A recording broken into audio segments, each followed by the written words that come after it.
पहा फक्त Maharashtra superfast news, आवाज जनतेचा।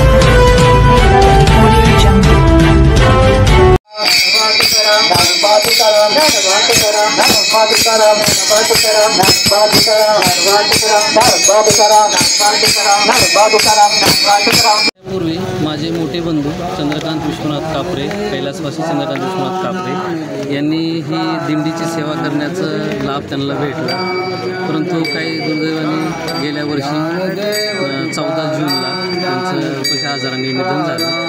तर याच्या पुढेही मी अशीच ही वारकऱ्यांची सेवा सदैव करत राहील दरवर्षी। रामकृष्ण।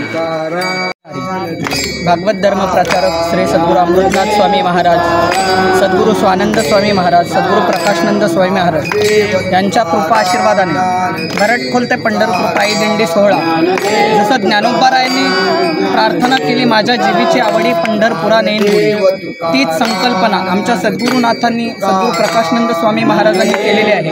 आणि ही वारीची सेवा सद्गुरू प्रकाशानंद स्वामी महाराजांच्या इच्छेप्रत गेले 39 वर्ष अविरत सुरू आहे। आणि अविरत सुरू असताना या वारकरी समुदायामध्ये संपूर्ण कोळी लोक असतात, जी मासेमारीचा व्यवसाय करून सुद्धा नॉनव्हेज खात नाही, मासे खात नाही। संकल्प मोठा परिपूर्णतेचा आहे, जसं की वाघाने मांसाहार सोडावा असा संकल्प या वारकरी मंडळीचा आहे। प्रत्येक वर्षी 100, 125, 150 जसा पावसाळ्याचा पिरियड जवळ लांब असतो, तसा आमचा धंदा बंद होण्याचा पिरियड जवळ लांब असतो। त्या अनुषंगाने लोक निघत असतात। गेले 39 वर्ष ही वारी अविरत सुरू आहे।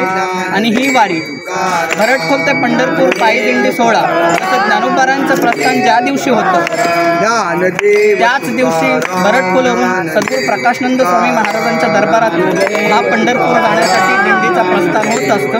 आणि चालण्यासाठी कमीत कमी 18 दिवसाचा प्रवास आहे।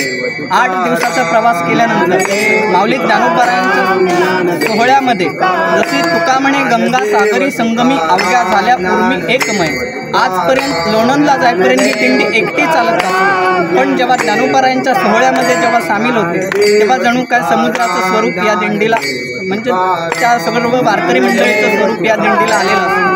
आणि ही वारकरी सेवा, ही वारकरी संप्रदायाचा नियम हा एक तर जीवाला जीवनमुक्त आणि संतांची भेटी या 2 गोष्टी या वारीमधून घडत असतात। 1 महिन्याचा संकल्प परमार्थ, जसं आम्ही वर्षभर मासेमारी करतो आणि महिनाभर परमार्थ करतो, जणू की आमच्यासाठी हा सद्गुरुनाथांचा महाप्रसाद आहे।